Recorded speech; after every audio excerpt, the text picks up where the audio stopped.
दी आपकी आवाज। Thank you.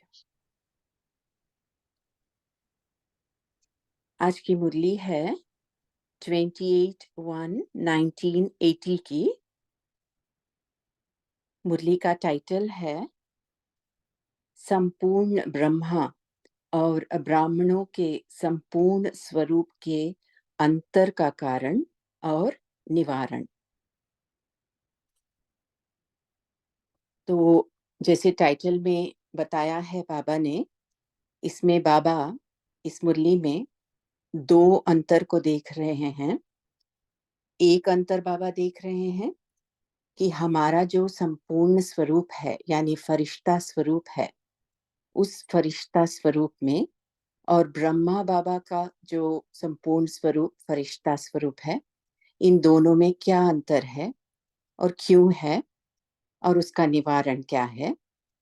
और इसके अलावा बाबा ये भी देख रहे हैं कि हमारा जो वर्तमान पुरुषार्थी स्वरूप है, उस स्वरूप में और हमारे संपूर्ण स्वरूप में जो गैप है वो क्यों है और उसका निवारण क्या है। तो ये दोनों ही बातें बाबा देख रहे हैं और बहुत रमणीक तरीके से बाबा ने इस मुरली को चलाया है। ब्रह्मा बाबा और शिव बाबा इसमें बात कर रहे हैं एक दूसरे से और समझ रहे हैं कि क्यों ये अंतर है और इसको हम कैसे ठीक कर सकते हैं। तो मुरली बहुत गहरी है, हम बहुत ध्यान से इसे सुनेंगे,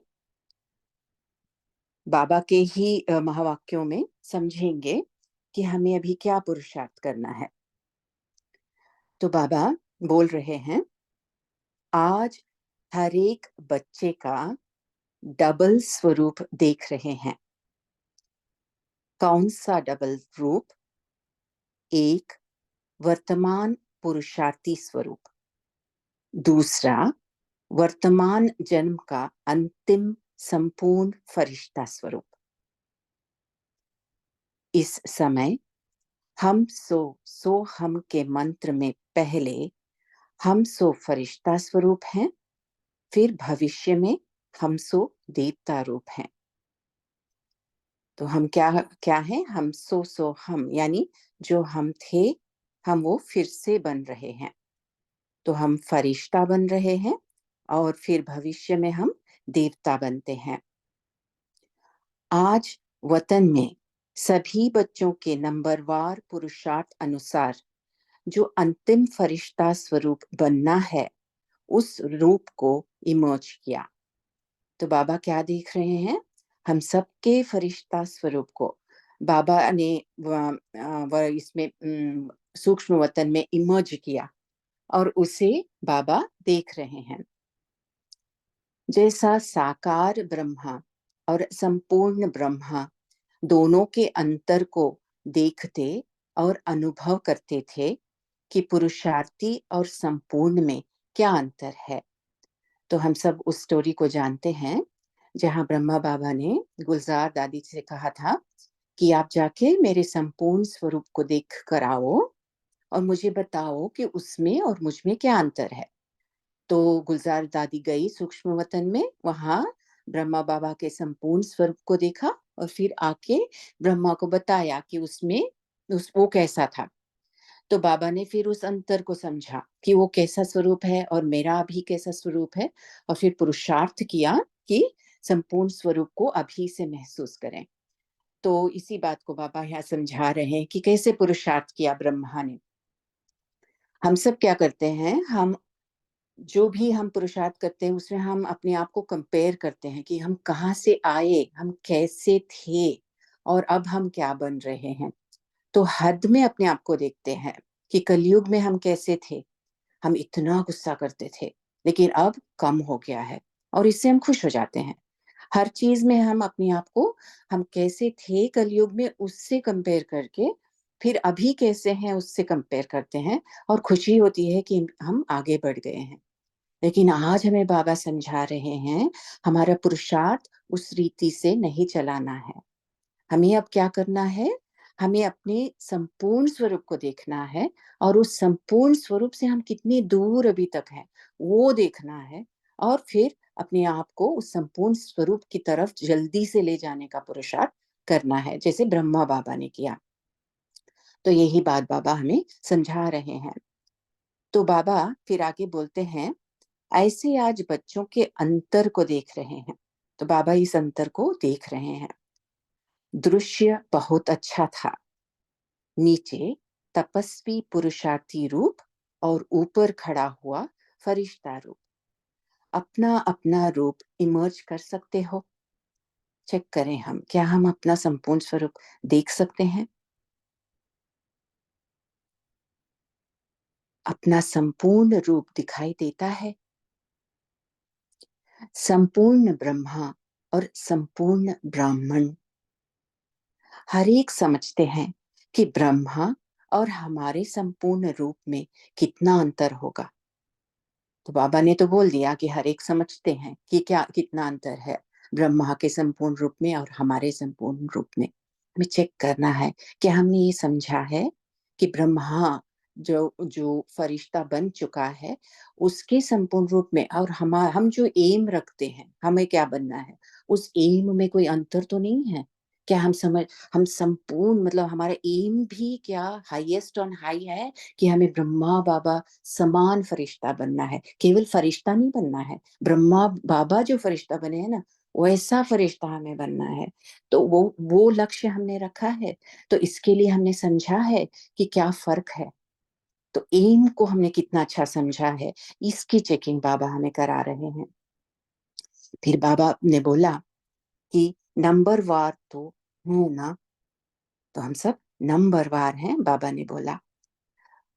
वहां क्या हुआ, मतलब वतन में नंबरवार फरिश्ता स्वरूप बहुत बड़े सर्कल में राज्य दरबार के रूप में इमर्ज थे। लाइट के शेड में अंतर था। तो जैसे 2-3 दिन पहले साकार मुरली में बाबा ने बोला कि आत्माओं में कोई फर्क नहीं है, हर एक आत्मा सेम है, चाहे वो परमात्मा है या मैं हूं। आत्मा तो सेम है, मतलब हमारा मूल स्वरूप सेम है, बाबा ने बोला। एक भी कुछ भी अंतर नहीं है। फिर कौन सा ये अंतर है जिसकी वजह से लाइट के शेड में अंतर है, ये बाबा समझा रहे हैं। कोई विशेष चमकता हुआ रूप था, कोई मध्यम प्रकाश रूप था, लेकिन विशेष अंतर मस्तक के बीच चमकती हुई मणि के रूप में आत्मा का था। तो देखो बाबा क्या कह रहे हैं, आत्मा में तो कोई फर्क होना नहीं चाहिए, लेकिन आत्मा में ही फर्क दिखाई दे रहा था क्योंकि आत्मा की चमक अलग अलग थी। तो बाबा बोल रहे हैं, किसी की चमक और लाइट का विस्तार, अर्थात लाइट फैली हुई ज्यादा थी, किसी की चमकती हुई लाइट थी लेकिन फैली हुई नहीं थी, किसी की लाइट ही कम थी, बाबा ने बोला। बाप दादा ने सब बच्चों के अंतर को चेक किया तो देखा यंत्र की स्पीड तेज है, पुरुषार्थी और संपूर्णता दोनों की समानता का अंतर भी ज्यादा दिखाई दिया। तो बाबा क्या कह रहे हैं, आजकल के जो यंत्र है, इंस्ट्रूमेंट्स है, उनकी स्पीड बहुत हाई है। हम देख रहे हैं कितनी जल्दी जल्दी से साइंस भी विस्तार को पा रहा है। लेकिन हम जो हैं, हमारा हमारा जो संपूर्ण स्वरूप है और जो हमारा आज का स्वरूप है, उसका जो पुरुषार्थ चल रहा है उस स्वरूप तक पहुंचने के लिए, उसमें बाबा ने बहुत अंतर देखा। जैसे विज्ञान के यंत्र की स्पीड तेज है, वैसे समानता के पुरुषार्थ की स्पीड उससे कम थी, बाबा ने कहा। बाप दादा की रिजल्ट के ऊपर रूह रिहान चली कि इतना अंतर क्यों।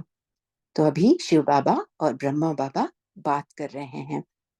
ब्रह्मा बाप बोले, मेरे सभी बच्चे नॉलेजफुल हैं।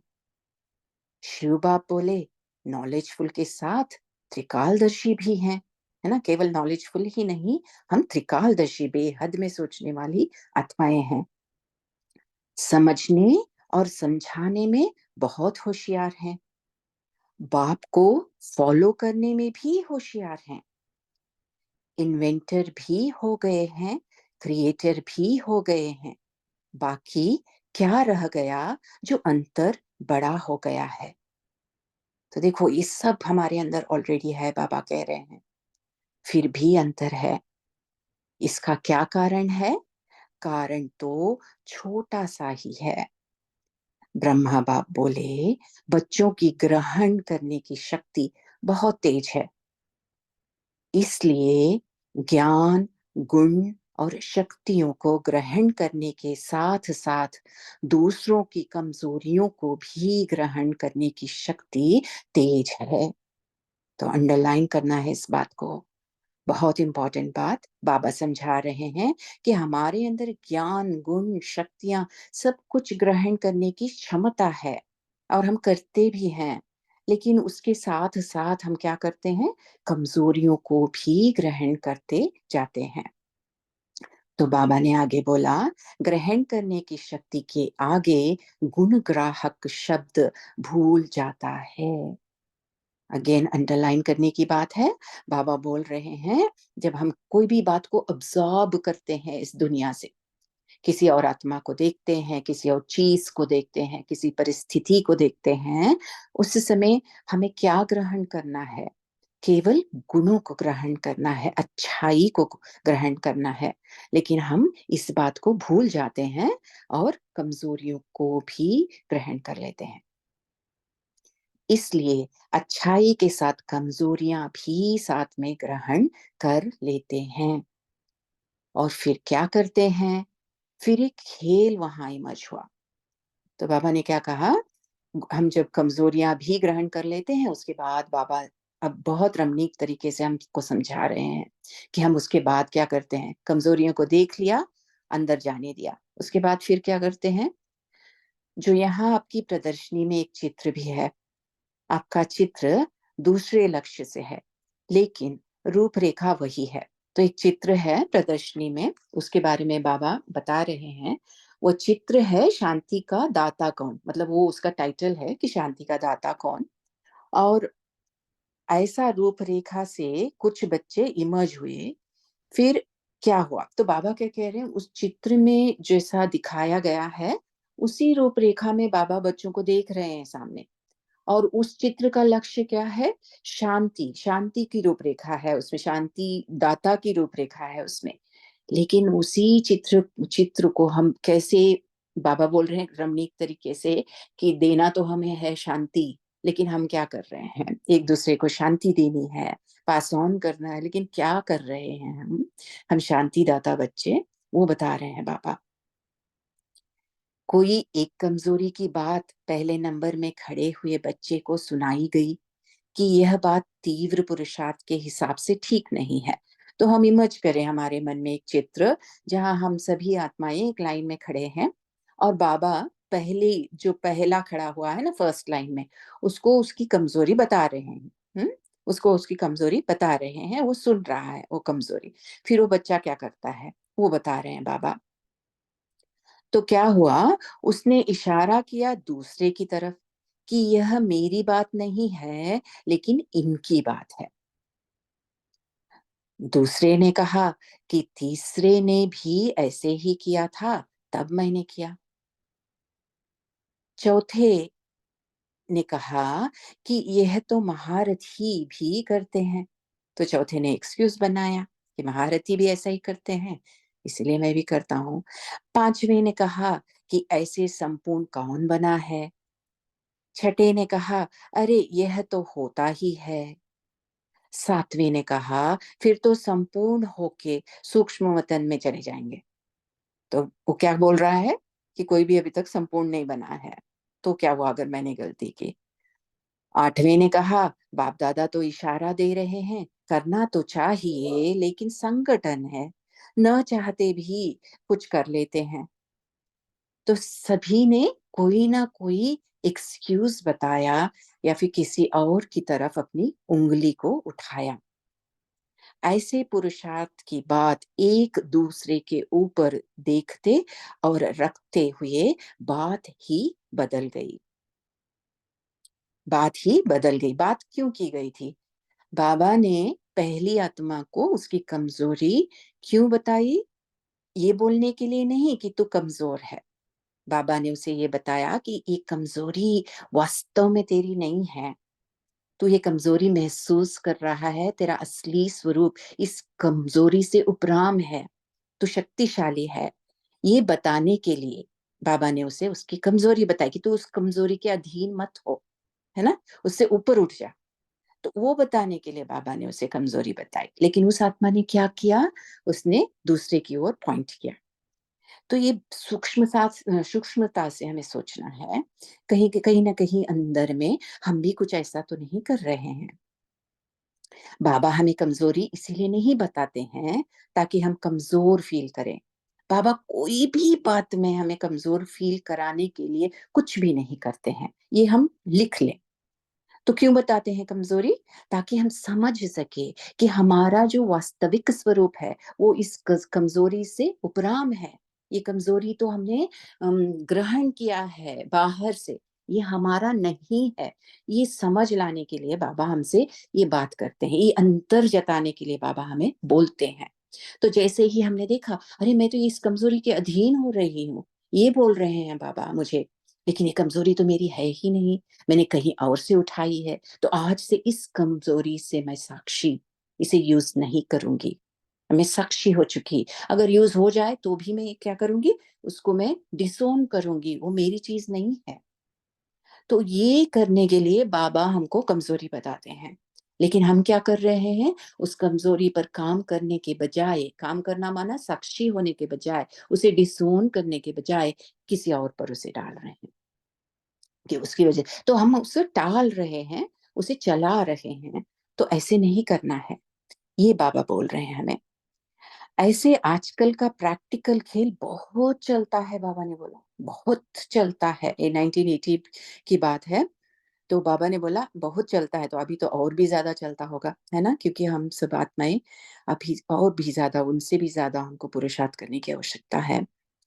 तो बाबा बोल रहे हैं, और इसी खेल में लक्ष्य और लक्षण में महान अंतर पड़ जाता है। इसी खेल में लक्ष्य और लक्षण में महान अंतर पड़ जाता है। तो महान अंतर जो बाबा बार बार पॉइंट आउट करते हैं, आज उसको विस्तार में समझा रहे हैं। तो कारण क्या हुआ, इसी संस्कार के कारण संपूर्ण संस्कार अभी तक इमर्ज नहीं हो सकते हैं। जब तक हम ये मानेंगे कि ये कमजोरी है और ये कमजोरी ही मैं हूं, तब तक हम जो शक्तिशाली हमारी स्थिति है उसको हम अपना नहीं पाएंगे, क्योंकि हम आइडेंटिफाई कर रहे हैं उस कमजोरी से। हम सोच रहे हैं कि ये कमजोरी ही मैं हूं, और इसीलिए हम संपूर्ण स्वरूप में जा ही नहीं सकते। तो किसी ने अगर डिफेंसिव होकर बोला कि ये कमजोरी मेरे में नहीं दूसरे में है, माना उसको अंदर से एहसास है कि ये कमजोरी है, बस डिफेंसिव हो रहा है, एक्सेप्ट नहीं कर रहा है ना, एक्सेप्ट नहीं कर रहा है, दूसरे पर डाल रहा है, तो टाल रहा है, अपने आप को चेंज करने में टाल रहा है। तो ये नहीं करना है।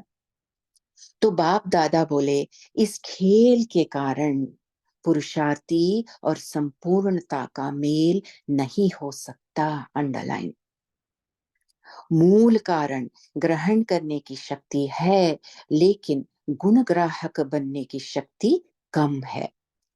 गुणग्राहक, हमें गुणचोर बनना है। दूसरों को देख देख कर, उनके गुणों को देख देख कर उस पर इतना चिंतन करे, उसे इतना मतलब सोचे उसके बाद उनके गुणों के बारे में कि वो अपना बन जाए। ये करना है हमें, लेकिन हम ऑपोजिट कर लेते हैं। तो बाबा कह रहे हैं, दूसरी बात इस खेल से भी समझ में आ गई होगी कि अपनी गलती को दूसरे पर डालना आता है, लेकिन अपनी गलती को महसूस कर स्वयं पर डालना नहीं आता। स्वयं पर डालना, स्वयं समझना कि मैं इस कमजोरी के अधीन हो रही हूँ, ये समझना नहीं आता। तो बाबा कह रहे हैं, इसलिए बाप दादा ने कहा कि नॉलेजफुल हैं, छुड़ाने में होशियार हैं, लेकिन स्वयं को बदलने में कम।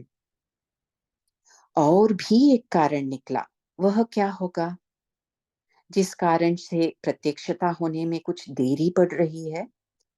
तो बाबा आगे बता रहे हैं, वह कारण है स्वचिंतन, स्व के प्रति स्वचिंतक और औरों के प्रति शुभ चिंतक। क्या बनना है हमें? स्व के प्रति स्व चिंतक और औरों के प्रति शुभ चिंतक। स्वचिंतक अर्थात बाबा समझा रहे हैं, इसे हम अंडरलाइन करेंगे सॉरी। स्वचिंतक अर्थात मनन शक्ति और शुभ चिंतक अर्थात सेवा की शक्ति। देखो बाबा ने कैसे आज डेफिनेशन दिया शुभ चिंतक का भी।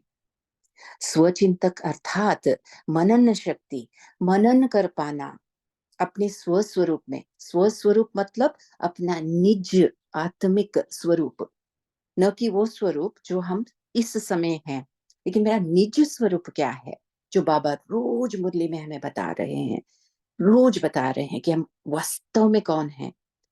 उस वास्तविकता में रमण करना यानी मनन करना।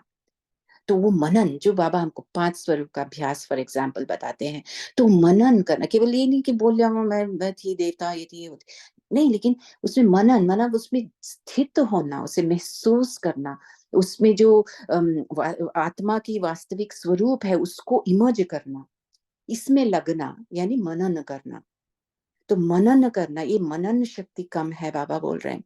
और शुभ चिंतक अर्थात सेवा की शक्ति। देखो बाबा ने कैसे फ्रेज किया, शुभ चिंतक माना सेवा करना। अगर मेरे शुभ चिंतन चलते हैं किसी और आत्मा के लिए, तो मेरी सेवा हो रही है उस आत्मा के प्रति, क्योंकि मेरा हर एक शुभ चिंतन जो चल रहा है उससे मेरे जो वाइब्रेशंस हो रहे हैं वो सारे उस आत्मा को मिल रहे हैं। जो भी हम सोच रहे हैं किसी आत्मा को, वो मिल रहे हैं। तो शुभ चिंतन जब हम करते हैं किसी आत्मा के प्रति, तो हम सेवा करते हैं। और इसको सेवा की शक्ति बाबा ने बताया। वाचा की सेवा के पहले शुभ चिंतक भावना से जब तक धरती को तैयार नहीं किया है, ओम शांति तब दीदी। तक। ओम जी शांति। जी इतना ही भाई पार्ट जी। लेना, दूसरा पार्ट कल लेंगे दीदी। बस ओके फर्स्ट पार्ट रीड करना, ठीक है। ओके, तो यहाँ पे रोकती हूँ। तो ये भी नहीं पढ़ना है, अ, बाबा का याद प्यार। याद प्यार ले सकते हो आप। अच्छा, तो बाबा का याद प्यार हम सब लेते हैं। ऐसे सदा स्वचिंतक और शुभ चिंतक सदा फॉलो फादर, स्व परिवर्तन से विश्व परिवर्तन करने वाले, ऐसे विश्व कल्याणकारी, सर्व आत्माओं द्वारा सत्कारी, सदा त्याग में पहले मैं करने वाले, ऐसे श्रेष्ठ भाग्यशाली मास्टर सर्वशक्तिवान आत्माओं को बाप दादा का याद प्यार और नमस्ते। हम बच्चों का भी बाप दादा को बहुत बहुत याद प्यार और नमस्ते। Thank you. ओम शांति। हम 1 मिनट साइलेंस के बाद शेयरिंग करेंगे।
हाँ जी, अभी सभी लोग शेयर कर सकते हैं।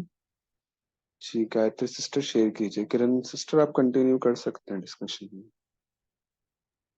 ओके भाई जी। ओम शांति। आज बाबा ने ब्रह्मा बाबा, संपूर्ण ब्रह्मा और ब्राह्मण स्वरूप के अंतर का कारण बताया कि संपूर्ण ब्रह्मा बने हैं तो हमें भी ब्राह्मण भी संपूर्ण ब्राह्मण बनना है। अभी इसमें कितना अंतर आ गया है। बाबा ने इसमें बहुत सी कमियां भी बताई और बहुत से सुधार के तरीके भी बताए हैं। बाबा हमको सबसे पहले तो सम्मान देते हुए कहते हैं कि तुम डबल स्वरूप हो। और हमारा डबल स्वरूप कौन कौन सा देखा उन्होंने? पुरुषार्थी स्वरूप भी और फरिश्ता स्वरूप भी। और उसको हमको नाम दे दिया कि जैसे भक्ति में हम सो हम कहते थे, वो हम सो हम का वो मतलब नहीं है कि मैं ही देवता हूँ और भगवान सर्वव्यापी है। तो भगवान उसको समझाते हुए बाबा कह रहे हैं हम ही फरिश्ता थे और हम ही फरिश्ता हैं और भविष्य में हम ही देवता बनने वाले हैं। इसका मतलब ये है, जिसको भक्ति में उल्टा करके सर्वव्यापी के साथ जोड़ दिया है। तो बाबा दूसरी बात बोल रहे हैं कि तुम्हारा नीचे तपस्वी स्वरूप बना हुआ है और ऊपर तुम फरिश्ता स्वरूप। सारा दिन हमने इसी स्मृति में रहना है कि हम नीचे की तरफ तपस्वी स्वरूप में बैठे हैं और ऊपर हम फरिश्ता स्वरूप में सबको सकाश देते हुए सबकी मनोकामना पूर्ण कर रहे हैं, सबको सबकी इच्छाएं शांत कर रहे हैं। और अपना ये स्वरूप सारा दिन इमर्ज रहेगा तो हम लाइट के शेड में अपने आप को देख पाएंगे। क्योंकि बाबा ने कहा कि 3 अंतर हैं। एक में तो लाइट बहुत चमक रही है, एक में लाइट कम चमक रही है, एक में लाइट है ही नहीं। तो हमें अपने आप को चेक किया तो मैंने देखा कि मेरी लाइट बहुत तो नहीं चमकती, लेकिन थोड़ी थोड़ी चमकती है। तो इसलिए मैंने अपने आप को तपस्वी स्वरूप और फरिश्ता स्वरूप में देखने को इमर्ज करते हुए यह अंतर देखा है मैंने। और चमकती हुई लाइट फैल रही है तो मैं अपने आप को अनुभव करती हूँ कि चमकती लाइट जब फैल रही है तो मेरा प्रकाश जरूर दूसरों तक जा रहा है और दूसरे मेरे को अनुभव कर पा रहे हैं। तो इस तरह हम नॉलेजफुल होकर शिव बाबा के समान ब्रह्मा बाबा के समान बन सकते हैं। बाबा ने कहा कि तुम नॉलेजफुल भी हो। शिव बाबा कहते हैं नॉलेजफुल नहीं, त्रिकालदर्शी भी हैं साथ में, क्योंकि यह होशियार भी हैं और क्रिएटर भी है और ग्रहण शक्ति भी है। और ग्रहण शक्ति में क्या गलती कर जाते हैं? अपनी कमी कमजोरियों को देखते हुए दूसरों की कमी कमजोरियों को ज्यादा ग्रहण करते हैं और फिर उनमें लग जाते हैं। फिर उसको समाप्त करने का ही बाबा ने तरीका बताया है। वो जी दिलीप भाई जी, आप बोलिए। ओम शांति। बाबा ने कहा कि आज बच्चे समझने और समझाने में बहुत होशियार हैं और बाबा को भी फॉलो करते हैं, लेकिन अंतर रहता है क्योंकि अपने मतलब गलतियों को ग्रहण करने की शक्ति बहुत तेज है, लेकिन ज्ञान गुण और शक्ति ग्रहण करते हैं, लेकिन साथ साथ में दूसरों की कमजोरियों को भी ग्रहण कर लेते हैं और वही बात का ज्यादा विवरण करते हैं कि ये भी ऐसा है, महारथी भी ऐसे हैं, अभी संपूर्ण नहीं बने तो क्या हुआ, हो जाएंगे, अ, अभी समय है। यही सब बहानेबाजी कर कर वो बाबा ने एक एक चीजों को स्पष्ट किया है कि बच्चे बहुत तेज हैं, लेकिन सभी चीज के कारण एक ही कारण गलती करते हैं कि पूर्ण ग्राहक शब्द को भूल जाते हैं, खाली ग्रहण करने की शक्ति को कर लेते हैं। तो इसीलिए अच्छाई के साथ में बुराई भी ग्रहण कर लेते हैं। बाबा ने कहा है कि उसी पर ध्यान देकर, अपने ऊपर ध्यान देकर स्वचिंतन कर स्व अ, स्वयं के प्रति देखना, स्व चिंतन करना है और दूसरे के प्रति शुभ चिंतक बनना है। ओम शांति।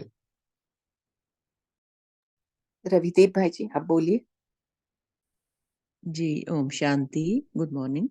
तो जैसे भाई जी ने भी बताया, मेरा भी ऐसे ही चिंतन चलता है कि मैं ज्ञान गुण शक्तियां ग्रहण तो कर रही हूँ, पर साथ ही प्रदर्शन करके दूसरों की कमजोरियों को देखते हुए जब मैं ऐसा करती हूँ तो उसका प्रभाव मुझ पर पड़ता है। तो मुझे अ, उनकी कमजोरियों को ना देखकर उनके गुणों को देखना है और गुणग्राही बनना है। अपनी कमजोरी को मैं साक्षी होकर देखूं और एक्सेप्ट करूं कि ये मुझ पे कमजोरी है, तो मैं उस पर जीत पाने का पुरुषार्थ भी करूंगी और जीत पाऊंगी। तो मुझे गुणग्राही बनना है, दूसरों की कमजोरियों को ना देखते हुए। फिर स्वचिंतक बनना है, अपने गुणों का, जो मेरे निजी गुण हैं, आत्मिक गुण हैं, जो परमात्मा से प्राप्त हो रहे हैं, सुख शांति और प्रेम शक्ति आनंद, तो इन गुणों का चिंतन करते हुए अपने 5 स्वरूपों का चिंतन करते रहना है और औरों के लिए मुझे शुभ चिंतक बनना है। मेरी भावना कल्याणकारी भावना हो, क्योंकि मुझे विश्व कल्याणकारी बनना है। तो ब्रह्मा बाप को फॉलो करते हुए मुझे सर्वशक्तिवान बनकर अपने गुणों को और इम्प्रूव करना कि मुझ में क्या क्या परफेक्शन है और क्या क्या कमजोरी है, इस पर मुझे ध्यान देना है। ओम शांति। नमिता दीदी आप बोलिए।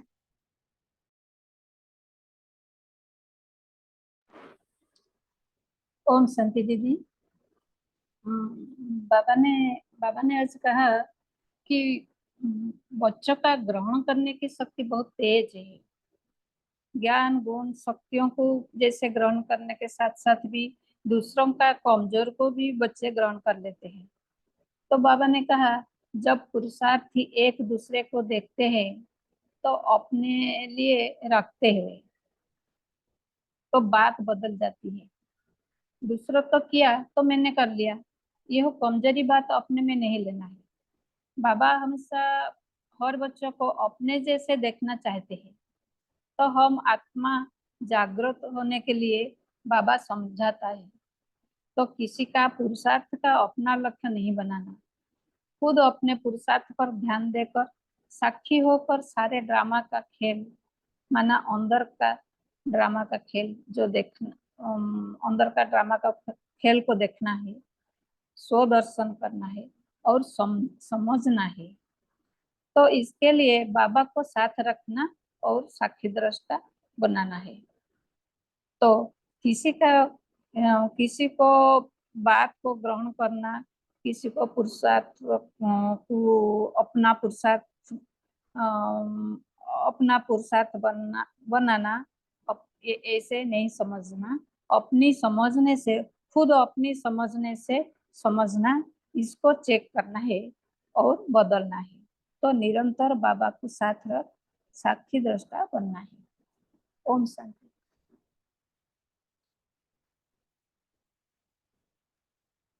कविता दीदी आप बोले। ओम शांति दीदी। तो आज बाबा ने हम बच्चों को अंडरलाइन करवाया खुद की चेकिंग करने के लिए कि कहाँ कहाँ हम दिन भर में कैसे संकल्प चलाते हैं। औरों को जब देखते हैं तो हमारा अटेंशन किन चीजों पे रहता है, कि उनके गुणों पे रहता है या विशेषताओं पे रहता है या अवगुणों को देखते हैं। तो साथ ही जैसे हम बाबा जो सर्वशक्तिवान है उनके हम बच्चे मास्टर सर्वशक्तिवान है, तो अष्ट शक्तियां तो हम बहुत अच्छी तरह जानते हैं, मगर उससे भी और भी शक्तियां हैं। और आज की मुरली में बाबा ने अटेंशन यही दिलवाया कि मनन शक्ति और सेवा की शक्ति। तो बाबा ने यही कहा कि मनन जो शक्ति है ये जब हम स्वयं के प्रति चिंतन करते हैं तो उस स्वचिंतन से ही वो मनन शक्ति जो है वो इमर्ज होती है। तो दिन भर में हमारा चिंतन किसके लिए चलता है ये हमें चेकिंग करना है। और साथ ही बाबा ने जो बताया सेवा की शक्ति, जिसे बाबा ने कहा कि औरों के प्रति शुभ चिंतन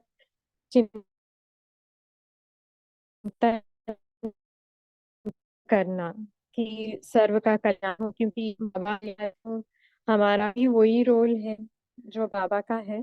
तो सन में टिकते हुए हमें दिन भर में यही अटेंशन रखना है कि हमारी जो मनन शक्ति तक बनना, तो ये कहाँ तक है इसे हमें चेक करना है और चेक। जिनका फोन गैलेक्सी है आप बोले। ओम शांति दीदी, गुड मॉर्निंग संपूर्ण परिवार में। और बाबा ने आज कहा है कोई एक कमजोरी की बात पहले नंबर में खड़े हुए बच्चों को सुनाई गई कि यह बात तीव्र पुरुषार्थ के हिसाब से ठीक नहीं है। ओम शांति। रीमा दीदी। ओम शांति। आज प्यारे बाप दादा की जो अव्यक्त वाणी है, उसका जो शीर्षक कितना सुंदर है कि पुरुषार्थी वर्तमान स्वरूप और संपूर्ण जो वर्तमान जन्म का अंतिम संपूर्ण फरिश्ता स्वरूप का बाबा हम सबको रिजल्ट बता रहे हैं क्या।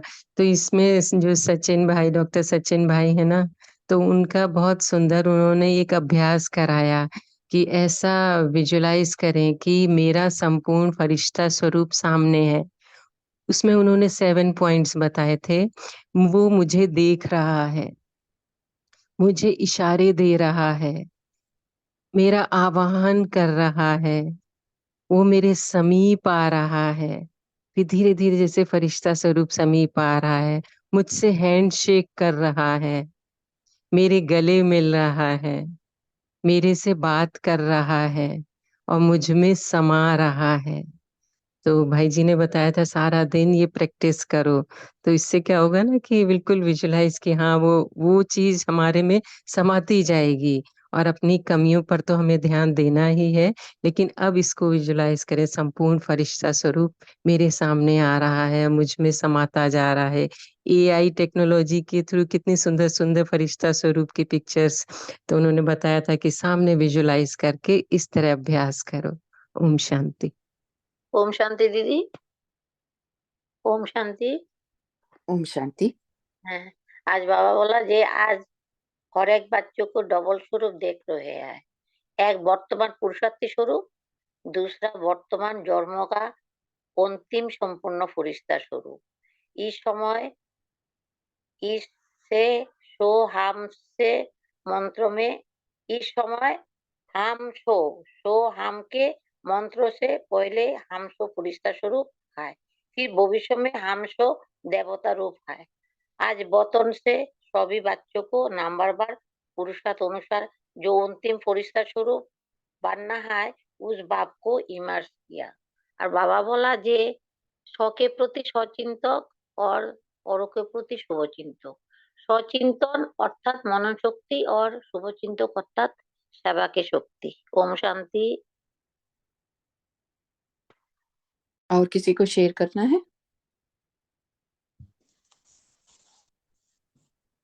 हाँ जी, ओम शांति। ओम तो शांति। बाबा ने जैसे लास्ट कहा कि पुरुषार्थी और संपूर्णता दोनों की समानता का अंतर भी ज्यादा दिखाई दिया।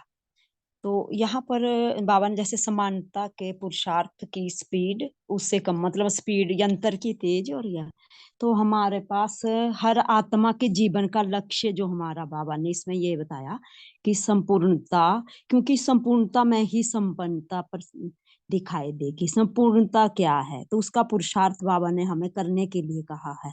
तो उसके लिए हमें ज्ञान और उसकी धारणा करनी है, और जो बाबा ने श्रीमत दी है इस पर चलने के लिए जीवन को संपूर्ण बनाना है। तो जितना हम समर्पण करेंगे उतना ही हम संपूर्ण बनेंगे, और इसलिए हमें लक्ष्य स्तेब संपूर्णता का रखना है। जो मतलब संपूर्ण मूर्त प्रत्यक्ष होंगे उनका जो वो लक्ष्य रखेंगे तो वो प्रत्यक्षता में भी आएगा। तभी हम, जैसे बाबा ने बताया है कि जो बाबा ने अभी बहन ने जैसे बताया कि उसको देखते रहना है। तो स्वरूप देखने के लिए हमें बाबा ने आज बहुत अच्छी ये जो इसमें श्रीमत दी है। तो इसके लिए हमारे जो डबल स्वरूप हैं, जैसे पुरुषार्थी स्वरूप, दूसरा वर्तमान जन्म का अंतिम स्वरूप, तो हम सो हम का ये मंत्र हमें याद रखना है। ओम शांति। मैं एक छोटा सा एक एक्सपीरियंस शेयर करना चाहूंगी, जिससे ये आज का जो ये पुरुषार्थ बाबा ने बताया है ये थोड़ा सा और स्पष्ट होगा। जब स्टार्टिंग में बहुत सारे मतलब मूल्य नहीं पड़ी थी, मतलब ज्ञान को समझा तो था और ये समझा था कि मैं फरिश्ता बनने वाली हूँ। तो तब मैं एक पुरुषार्थ किया करती थी, जहाँ पे एक पेपर पे मैंने ड्राइंग बनाई थी।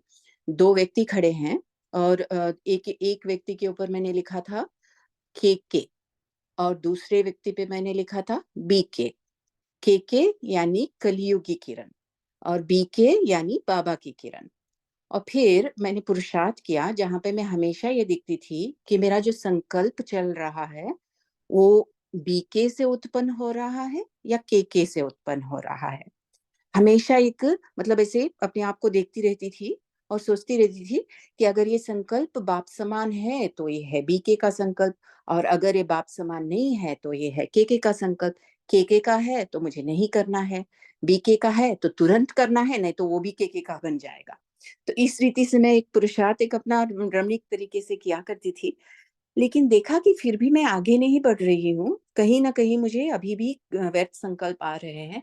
तब मैंने मेरी चेकिंग से मुझे समझ में आया कि ये जो केके और बीके का मैंने बनाया हुआ था, इन दोनों के संकल्पों को जज करने वाली कौन है? कौन देख रहा है कि ये संकल्प बाप समान है और ये संकल्प कलियुगी किरण का है? ये कौन देख रहा है? ये मेरे अंदर चलने लगा और मैंने एहसास किया कि कहीं न कहीं देह अभिमान में ही रहकर मैं अपने आप को अच्छा या बुरा संकल्प वो देख रही हूँ, मतलब चेक कर रही हूँ। तो जो इंसान की अच्छाई होती है और जो बाबा आत्मिक स्वरूप की निजता समझाते हैं, इन दोनों में अंतर है। लेकिन मैं क्या कर रही थी, एक अच्छी इंसान बनकर दिख रही थी कि केके का संकल्प है या बीके का संकल्प है, इसीलिए मैं आगे नहीं बढ़ रही थी। लेकिन बाद में समझ में आया कि जब बाबा साक्षी भाव कह रहे हैं, साक्षी भाव का अर्थ होता है कि मैं ना मैं अच्छे से आइडेंटिफाई हूँ, ना मैं बुरे से आइडेंटिफाई हो रही हूँ। मैं क्या कर रही हूँ, मेरे सारे संकल्प बाबा की याद में रहकर देख रही हूँ। केवल साक्षी नहीं हूँ, साथीपन पर भी ध्यान रख रही हूँ। साक्षी भी हूँ और साथीपन भी, बाबा के साथ होकर देख रही हूँ।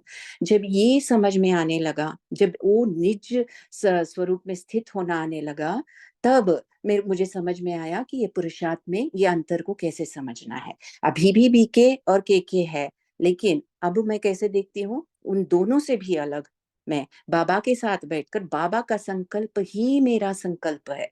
इस रीति से देखते हुए देखती हूँ कि कौन सा क्या मुझे इस संकल्प पे आगे बढ़ना है या नहीं बढ़ना है। तो ये जो अगर हम सूक्ष्म में समझे ना कि ये जो बात अभी बताई मैंने, तो इसमें क्या कर रहे हैं हम जो बाबा हमको बोल रहे हैं ना संपूर्णता की तरफ जाना, तो इस पल में अभी अभी अगर हमको संपूर्णता में स्थित होना है तो हमें क्या करना है, बाबा की याद में डूब जाना है, उसी स्थिति में रहना है। उस स्थिति में हम संपूर्ण हैं, इसीलिए बाबा की याद बनी हुई है।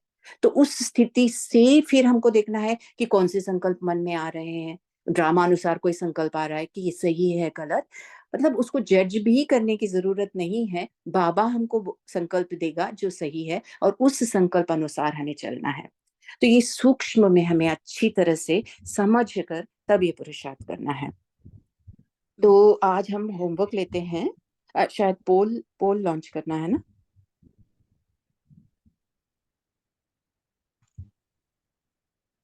तो पोल भी हम इसके आंसर लिए करेंगे। दीदी एक अशरीरी जी हम लेते हैं। इसके लिए अशरीरी का जो वरदान है ना, जिस समय हम संकल्प करें कि मैं अशरीरी हूँ, उसी सेकंड स्वरूप बन जाना है।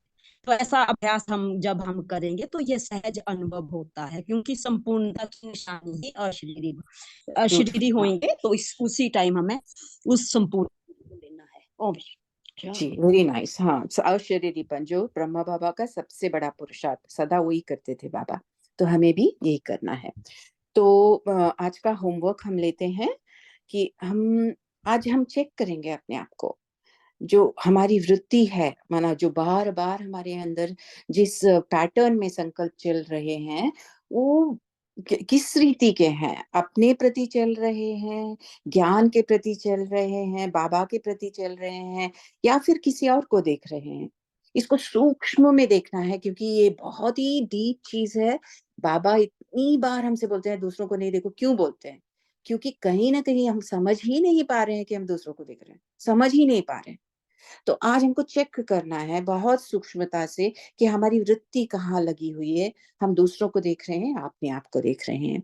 और ये भी चेक करना है कि हम एक्सक्यूज क्या बनाते हैं, किसी चीज में अगर आगे नहीं बढ़ रहे हैं तो एक्सक्यूज क्या बनाते हैं, किसी और को जिम्मेवार ठहराते हैं, किसी परिस्थिति को जिम्मेवार ठहराते हैं, या फिर अपने आप को देख रहे हैं। तो ये होमवर्क हम लेंगे, ये दोनों बातें हम चेक करेंगे। हम 2 मिनट मेडिटेशन करते हैं।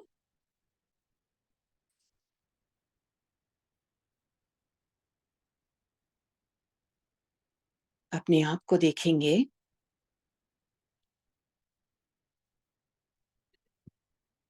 मैं आत्मा अपने आप को इस शरीर से अलग महसूस कर रही हूं।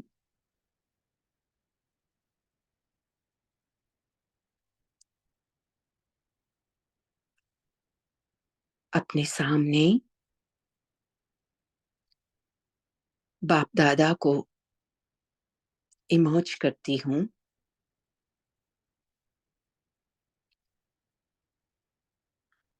बाबा से निकलती हुई किरणें मुझ आत्मा पर पड़ रही है।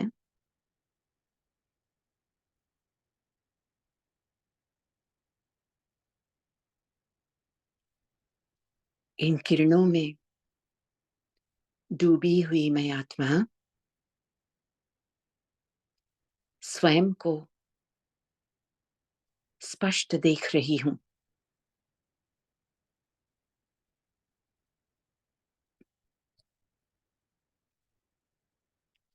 अंतर्मुखी होकर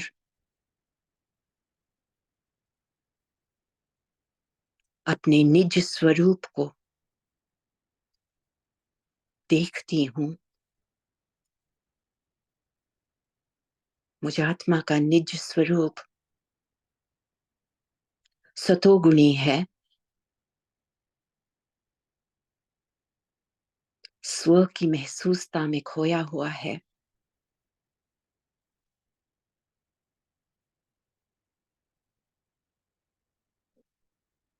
सदा स्वचिंतन, शुभ चिंतन, यही मेरा स्वरूप है।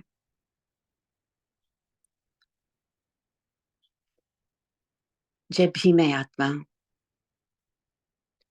बाहर की ओर देखती हूं, मैं केवल दूसरों के गुणों को देखती हूं।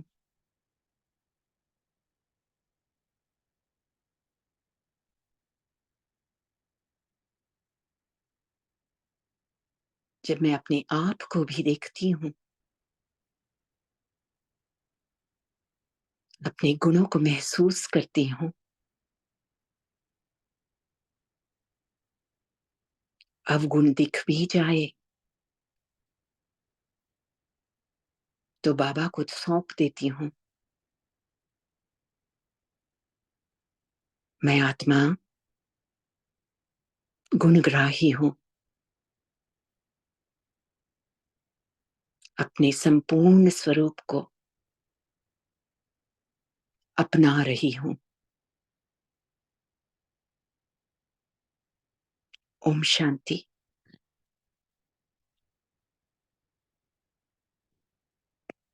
थैंक यू सभी को जुड़ने के लिए। ओम शांति। कल फिर मिलें। ओम शांति। आपने बहुत अच्छे से क्लियर करा थैंक सभी यू को। सिस्टर। थैंक यू मुरली भी भाई जी। पढ़ा, काफी अच्छा मनन चिंतन रहा आज अभी। ओम शांति। शांति। Have a great day. Thank you बहुत सिस्टर। अच्छा लगा थैंक मुरलिया यू जी, भाई जी। शुक्रिया बाबा। थैंक यू बीके परिवार। थैंक यू बाबा। शुक्रिया बाबा। जय बाबा।